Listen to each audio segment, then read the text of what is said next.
భద్రత పెంచాలని మాజీ సీఎం జగన్ అడుగుతుంటే జగన్ నుంచి తమకు భద్రత కావాలని ప్రజలు ప్రభుత్వాన్ని కోరుకుంటున్నారని మంత్రి కొల్లు రవీంద్ర వ్యాఖ్యానించారు. పులివెందుల ఎమ్మెల్యేకు సీఎం తరహా సెక్యూరిటీ, పీఎం తరహా భద్రత ఉండదనే విషయం జగన్ తెలుసుకోవాలని హితవు పలికారు. 5 ఏళ్లు రాష్ట్రాన్ని జగన్ ఆండుకో చంద్రబాబు చేసే అభివృద్ధిని చూసి తట్టుకోలేకపోయిందని మండిపడ్డారు. రెడ్ బుక్ పేరు వింటేనే వైఎస్ఆర్సీపీ నేతలు వణికిపోతున్నారని కొల్లు రవీంద్ర విమర్శించారు. రెడ్ బుక్ అంటే గజగజ వణిగిపోతా ఉన్నారు. నిద్రతో కూడా కలవరిస్తున్నట్టున్నారు వీళ్ళు. రెడ్ బుక్ అని మీరు చేసిన పాపాలకి ఏ రెడ్ బుక్ అవసరంలా, మొత్తం కూడా రికార్డ్ అయి ఉన్నాయి. పోలీస్ అధికారుల దగ్గర మొత్తం ఉన్నాయి. మీరు ఎక్కడ దాక్కున్నా ఎత్తుకు రావడానికి సిద్ధంగా ఉన్నారు. ఈ రాష్ట్రాన్ని ఒక సక్రమైన మార్గంలో నడిపించాలని చంద్రబాబు నాయుడు గారు ఆలోచన చేస్తూ, చట్ట ప్రకారం తీసుకోవాల్సినటువంటి కార్యక్రమాలు చేస్తూ, ఇవాళ అధికారులందరూ కూడా అప్రమత్తం చేస్తూ, ఇవాళ ప్రజలకు ఇచ్చినటువంటి హామీలు నిలబెట్టుకుంటూ నడుస్తుంది ఇవాళ ఈ కూటమి ప్రభుత్వం. ఇవాళ సెక్యూరిటీ కావాలని చెప్పి మాట్లాడుతూ ఉన్నావు జగన్మోహన్ రెడ్డి గారు. నీకు సెక్యూరిటీ కాదు, ప్రజలకు సెక్యూరిటీ కావాలి. నీ నుంచి నువ్వు చేసినటువంటి పాపాలు నువ్వు ఎంటర్ అయితే భయపడిపోతున్నారు ఇవాళ ప్రజలు. మళ్ళీ ఎక్కడ ఈ రాష్ట్రం భ్రష్టు పట్టిపోద్దా అని చెప్పి భయపడతా ఉన్నారు. ఇవాళ నువ్వు ఆంధ్ర రాష్ట్రం రావాలంటే ఎవరో ఒకరు చనిపోవాలి. ఎక్కడో చోట శవం ఉంటే గద్దలాగా వచ్చి వాడడానికి సిద్ధంగా ఉన్నాడు జగన్మోహన్ రెడ్డి. ఇవాళ సెక్యూరిటీ ఇచ్చే విషయంలో, ప్రజాస్వామ్యబద్ధంగా నడిపే పాలన విషయంలో చంద్రబాబు నాయుడు గారు చాలా క్లారిటీతో ఉన్నారు. ఎప్పుడు కూడా ప్రజాస్వామ్య విలువలకి, డెమోక్రసీకి దాటి ఎప్పుడు కూడా ఆయన పరిధి దాటి ఎప్పుడు ప్రవర్తించలే. ఇవాళ దీనికి ఒక కమిటీ ఉంది.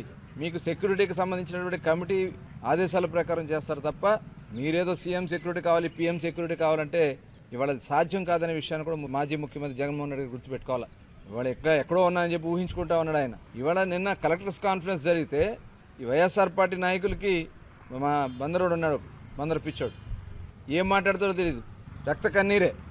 సినిమాలో చూసేవాళ్ళం, నాగభూషణ్ రక్త కన్నీరు నాగభూషణ్ లాగా పేరు నాని గారు వాళ్తూ ఉంటాడు. కలెక్టర్ కాన్ఫరెన్స్లో చంద్రబాబు నాయుడు గారు చెప్పింది ఏంటి? ఒక చక్కటి గవర్నెన్స్ అందించాలా, అటు అడ్మినిస్ట్రేషన్ సక్రమంగా నడవాలా, మేము ప్రజలకి పొలిటికల్ గవర్నెన్స్ ఇవ్వాలా. ఒక రాజకీయ నాయకుడు చేసేది ఏంది?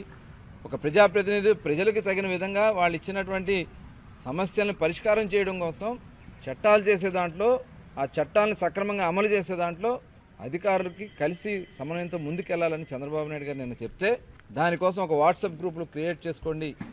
ఆ వాట్సాప్ గ్రూపుల్లో, ఎందుకంటే ఇప్పుడు ఆల్రెడీ మేము మంత్రులుగా వాట్సాప్ గ్రూపులు ఉన్నాయి. ముఖ్యమంత్రి గారు జరిగిన విషయాలన్నీ కూడా ఎప్పటికప్పుడు గ్రూప్లో మేము పెట్టుకుంటాం. దాని మీద ముఖ్యమంత్రి గారు వెంటనే స్పందిస్తూ ఉంటారు.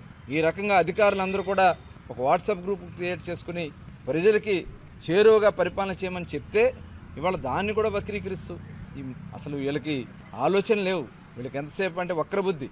వాళ్ళకిలాగా వాట్సాప్ గ్రూపుల్ని ఏ రకంగా వాళ్ళు వాడుకుంటారో గత ప్రభుత్వంలో చూసాం కదా. ఆయన ఒక ఎంపీ గారు ఏ రకంగా దాన్ని వాడారో చూసాం. వాటి కోసం అనుకుంటున్నారు వీళ్ళు. ఇవాళ ముఖ్యమంత్రి గారు చెప్పింది, ఇవాళ పెద్ద సంస్థలే వాళ్ళకు ఉన్నటువంటి మొత్తం ఎంప్లాయీస్ని ఆ గ్రూపుల్లో పెట్టుకుని అందరూ కూడా అప్రమత్తం చేసుకుంటూ ముందుకెళ్ళేది. రేపు గవర్నెన్స్ ప్రజలకు ఇచ్చే విషయంలో కూడా గ్రూప్స్ క్రియేట్ చేసుకోమని చెప్పిన దానికి తప్పుదారి పట్టిస్తూ ఉన్నారు. ఎస్, మేము పొలిటికల్ గవర్నెన్స్ ఇవ్వబోతా ఉన్నాం.